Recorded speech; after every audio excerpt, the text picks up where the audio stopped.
میں راشدہ عدنان سر میلاد کی محفل میں جو شرک کیا جاتا ہے رسول اللہ صلی اللہ علیہ وسلم حاضر ہو گئے ہیں. سر کیا زوج اللہ تعالیٰ کی طرف سے مقرر ہوتے ہیں یا ہم خود اس میں آزاد ہیں؟ اچھا 3 اکٹھے سوالات ہیں الگ الگ. میلاد کی محفل میں جو شرک ہوتا ہے وہ بالکل شرک ہوتا ہے, اس سے بچنا چاہیے, اس میں کوئی شبہ نہیں ہے. کبیرہ گناہ ہے, یہ ان گناہوں میں سے ہے کہ اگر توبہ نہیں کی, چھوڑا نہیں تو قیامت والے دن معاف نہیں ہوگا. یہ چھوڑنا چاہیے. اور نبی کریم صلی اللہ علیہ وسلم کو نبی ہی رہنے دیجیے, ان کو خدا نہیں بنائیے. خدا صرف اللہ تعالیٰ ہیں, ان کے علاوہ کوئی خدا نہیں ہے. اور انبیاء کی خوبی شان یہی ہے کہ وہ انسان ہوتے ہوئے اس معیار پر تھے, انسان ہوتے ہوئے اس معیار پر تھے کہ قول و فعل میں کوئی تضاد نہیں ہے. نبی کریم صلی اللہ علیہ وسلم کی یہ شان ناممکن ہے کسی عام انسان کے اندر. تو اس لیے ان کو جو شان ہے وہ یعنی نفس لگا ہوا ہے, جسم لگا ہوا ہے, جسم کی ضرورتیں پوری طرح موجود ہیں, اس کے باوجود وہ اعلیٰ معیار پر کھڑے رہیں. ان کا کمال یہی ہے. اگر آپ نے اس کمال کا انکار کرنا ہے تو کر دیجئے. خدا کہہ کر تو خطا سے پاک ہے, اس کو تو کوئی احتیاج ہی نہیں ہے. تو اس لیے جو میلادوں میں شرک ہوتا ہے اس میں گریز کرنا چاہیے, بچنا چاہیے. نبی کریم صلی اللہ علیہ وسلم حاضر ہو گئے, یہ نبی کریم صلی اللہ علیہ وسلم کی توہین ہے میرے خیال میں. ہمارے ایک مشہور عالم دین ہیں, انہوں نے بھی کہا کہ نبی کریم صلی اللہ علیہ وسلم ایک دن لاہور تشریف لے آئے تو واپس جانے کا ٹکٹ نہیں تھا تو میں نے خرید کے دیا. یہ کوئی بات ہے کرنے کی؟ نبی کریم صلی اللہ علیہ وسلم اللہ کے رسول ہیں, بس وہ اللہ کے رسول رہنے دیجیے ان کو. اپنے گھروں کی افتتاح کے لیے ان کو کیوں زحمت دیتے ہیں؟ اور ایک طرف وہ حاضر ناظر ہیں کہ جہاں چاہے موجود ہوتے ہیں, اور دوسری طرف وہ مدینہ نہیں جا سکے. کیا تضاد فکر ہے, صرف اپنی شان بڑھانے کے لیے. تو اس لیے انبیاء کے بارے میں, اللہ کے بارے میں بہت محتاط ہونا چاہیے, بڑی سوچ سمجھ کے باتیں کہنی چاہیے. یہ کوئی آسان جگہ تھوڑی ہے کہ میں جو منہ میں آئے کہہ دوں. تو اللہ کی ذات بھی ایسی ہے اور رسول کی ذات بھی ایسی ہے. ذرا آپ نے ادھر پاؤں ہٹائے نہیں تو آپ زیادہ ایک مستقیم سے ہٹ جائیں گے. تو بہتر ہے کہ بڑی احتیاط کے ساتھ جو کچھ قرآن میں آپ کے بارے میں کہہ دیا گیا ہے, جو کچھ صحیح حدیث میں ہے, بس اس تک محدود رہنا چاہیے. اس سے آگے بڑھیں گے تو کام خراب ہو جائے گا. نبی کریم صلی اللہ علیہ وسلم کا احترام آخری درجے میں ہونا چاہیے. وہ کوئی ہمارے ماں باپ کا بھی احترام ہم زیادہ کرتے ہیں جتنا یہاں ہو رہا ہوتا ہے کہ وہ حاضر ہو گئے ہیں. اپنی اوقات تو دیکھیے کہ نہ دین نہ مذہب کا پتہ, اور ہماری خاطر نبی صلی اللہ علیہ وسلم تشریف لے آئیں گے. اندازہ کیجیے. تو یہ صرف شرک نہیں ہے ہو رہا ہوتا, توہین ہو رہی ہوتی ہے نبی کریم صلی اللہ علیہ وسلم کی. اور بعض نعتوں کے جملے ایسے ہیں کہ میرے تو شرم آ جاتی ہے. اب یہ جملہ سنیے, میٹھا میٹھا ہے میرے محمد کا نام, ایسے جیسے چھوٹے بچے کی بات ہو رہی ہے. ہم اردو والے پنجاب والے کہتے ہیں میرا مٹھو آیا, میرا فلانا آیا. یہ نبی کے لیے بولا جاتا ہے, میرا میٹھا میٹھا ہے میرے محمد کا نام. کیا بات ہے؟ آپ باپ ہیں, ماں ہیں, کیا ہیں؟ تو یہ اللہ کے رسول ہیں, تو یہاں تو ادب آخری درجے میں ہونا چاہیے. تو نعتوں کے الفاظ, جملے, رویے نبی کریم صلی اللہ علیہ وسلم کی شان کے مطابق اختیار کرنے چاہیے. ذرا اپنا کردار دیکھیے, اور آپ کی زیارت کے لیے نبی صلی اللہ علیہ وسلم تشریف لے آئیں, بڑی جسارت کی بات ہے. زوج اللہ کی طرف سے مقرر ہوتے ہیں یا ہم خود آزاد ہیں؟ ایک بات ہے جس سے بات استنباط کی جاتی ہے, باقی حقیقت اللہ ہی جانتے ہیں. قرآن مجید نے یہ کہا ہے کہ جب عہد الست لیا گیا تو اس وقت تمہیں میں نے تمہاری پشتوں سے نکال کر بٹھایا تھا اپنے سامنے. اس جملے سے مطلب یہ لگتا ہے کہ میں اپنے والدین, دادا دادی, اپنے بہن بھائیوں کے ساتھ, اپنے بچوں کے ساتھ بیٹھا ہوا تھا. اس سے لگتا ہے کہ وہیں پر رشتے طے ہو گئے تھے. لیکن بس یہ قیاس ہے, اصل بات کیا ہے وہ اللہ تعالیٰ بہتر جانتے. اس میں بھی تقدیر کا مسئلہ رکھا ہوگا کہ فرض کر لیجئے کہ ایک مرد عورت کا اللہ نے وہاں فیصلہ کیا تھا, لیکن والدین کی سختی سے رشتہ ہو گیا, اس کے بعد طلاق ہو گئی, پھر دوبارہ اصل رشتہ جڑ گیا. تو اس طرح کے آپشن رکھے ہوں گے اللہ تعالیٰ نے. لیکن بہرحال یہ ایک رف سا آئیڈیا لگتا ہے کہ زوجین وہاں مقرر کیے گئے تھے. کیا عمر اللہ تعالیٰ کی طرف سے مقرر نہیں ہے؟ جی بالکل مقرر ہے. اس میں کوئی شبہ نہیں ہے، لیکن وہ بھی آپشنل ہے کہ آپ نے کیا طریقہ اختیار کیا زندگی گزارنے کا، تو اس کے لحاظ سے آپ کی عمر میں کم و بیشی ہو سکتی ہے۔ اینڈ ایک لکھی ہوگی ہر صورت میں، مثلا لکھا ہوگا کہ اگر آپ حفظان صحت کے اصولوں کا خیال رکھیں گے تو 60 سال، سگریٹ نہیں پئیں گے، شراب نہیں پئیں گے تو 70 سال، اور اس کے باوجود بھی 80 سال میں چلے جانا ہے، تو یہ لکھا ہوگا۔ صدف ایاد صاحبہ کا سوال ہے کہ سلام سر، پاک مردوں کے لیے پاک عورتیں اور گندے مردوں کے لیے گندی عورتیں، تو کیا ایک لڑکی کو 3 مہینے بعد طلاق ہو جائے تو اب کون پاک اور کون گندے؟ طلاق سے کوئی پاک ناپاک نہیں ہوتا، نہ نکاح سے کوئی پاک ناپاک ہوتا ہے۔ اللہ تعالیٰ نے اپنا ایک ضابطہ بتایا ہے کہ اصل اصول یہ ہے کہ پاک دامن مرد پاک دامن عورتوں سے شادی کریں، اور پاک دامن عورتیں پاک دامن مردوں سے شادی کریں، اصل اصول یہ ہے۔ اور اس کا عملی اظہار آخرت میں ہوگا۔ دنیا میں یہ ہوتا ہے کہ حضرت آسیہ فرعون کی بیوی ہوتی ہے، دنیا کے قاعدے الگ ہیں، لیکن کوشش ہمیں یہی کرنی چاہیے۔ تو یہ اس طرح کا معاملہ نہیں تھا کہ آپ کی طلاق ہوگی تو کوئی ناپاک ہو جائے گا، ایسا کچھ نہیں۔ طلاق ہونے سے کوئی ناپاک نہیں ہوتا، وہ ویسا ہی طاہر اور پاک دامن ہے جیسا طلاق سے پہلے تھا، مرد ہو یا عورت ہو۔ وہ ناچاکی ہو گئی ہے، کوئی آپس میں انڈرسٹینڈنگ نہیں ہوئی، تو اس کا ناپاکی اور پاکی سے کیا تعلق ہے؟ کوئی تعلق نہیں۔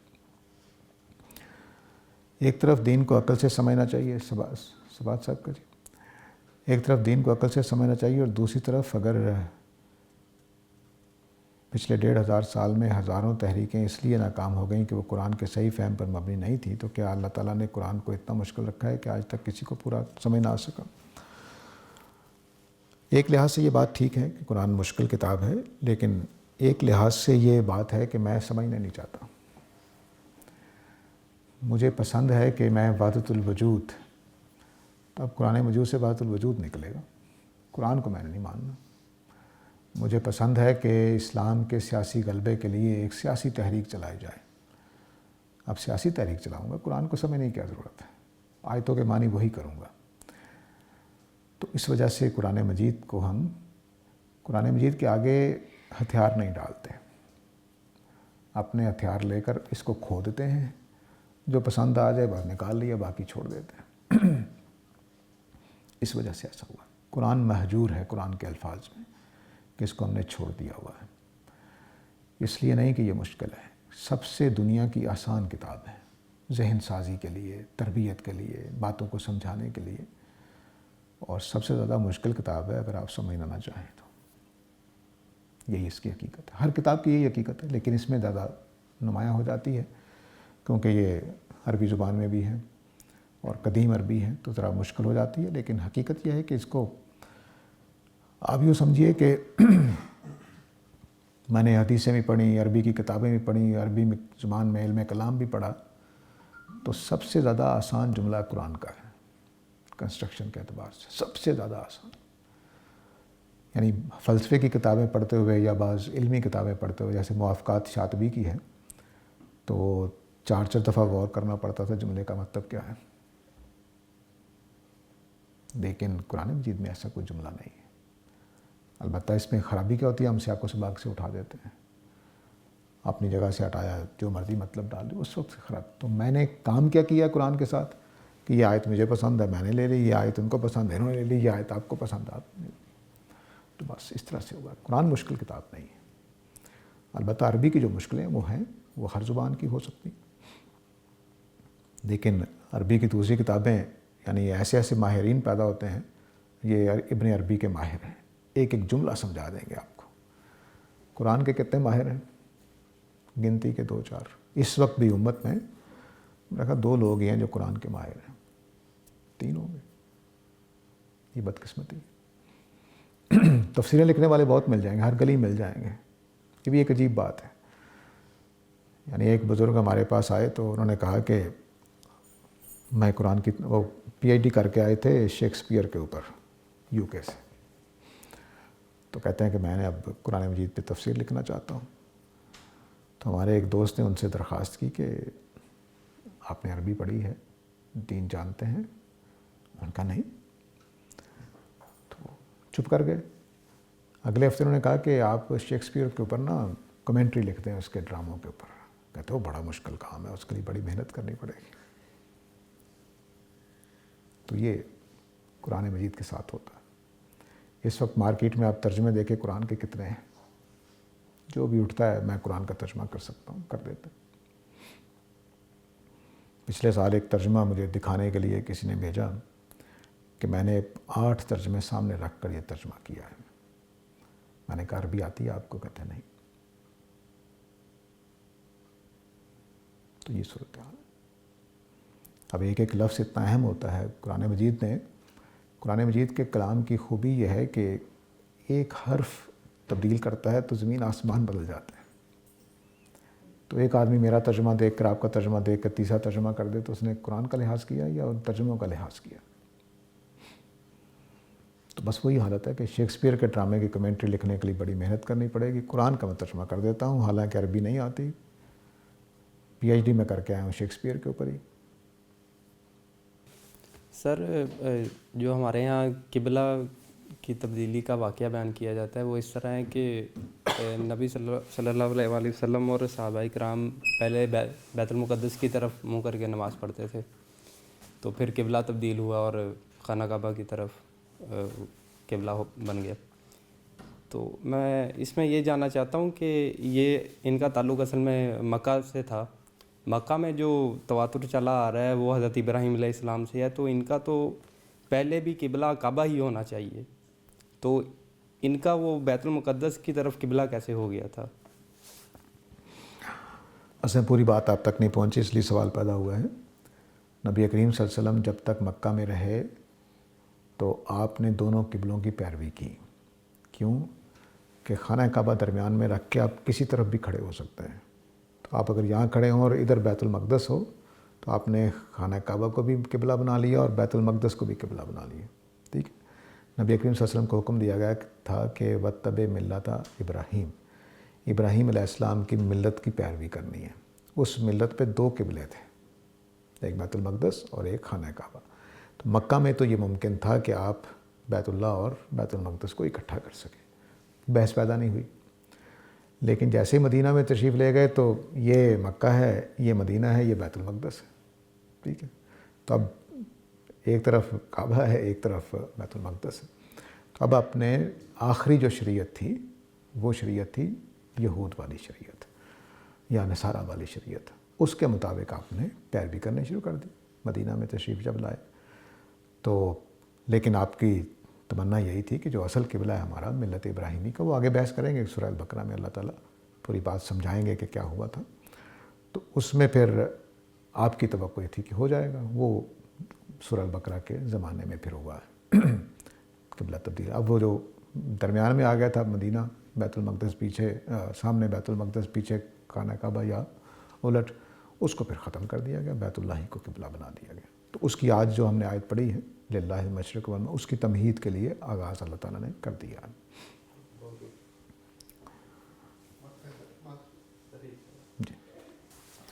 جی آپ نے پہلے فرمایا تھا کہ اللہ تعالیٰ کے لیے ڈائریکشنز یا کسی جگہ کا تعین جو ہے وہ ضروری نہیں ہے, لیکن اس کے ساتھ ہی کچھ جگہوں کے ساتھ ایک تقدس کا جو کانسیپٹ ہے, جیسے حرمین ہے یا بیت المقدس ہے, اس کے کیا لاجک یا کیا کانسیپٹ ہے؟ دیکھیے انسانوں کے اندر ایک کمزوری ہے جس کا اللہ تعالیٰ لحاظ کرتے ہیں. وہ کمزوری یہ ہے جس کو اقبال نے ایک مصرع میں بیان کیا ہے, خوگرے پیکرے محسوس ہے انسان کی نظر. انسان کسی ایسے خدا کو چاہتا ہے جس کو وہ ہاتھ لگا سکے, جس کو چھو سکے, جس کو دیکھ سکے. تو اللہ تعالیٰ نے تو اپنے لیے فیصلہ کیا کہ دکھائی نہیں دینا انہوں نے. تو پھر اللہ تعالیٰ نے کیا کیا کہ اپنا ایک گھر بنا دیا. قرآن نے اس کو بیان کیا مثابۃ للناس, لوگوں کے آنے جانے کی جگہ, اور ایک جگہ قیام کا لفظ بھی بولا ہے.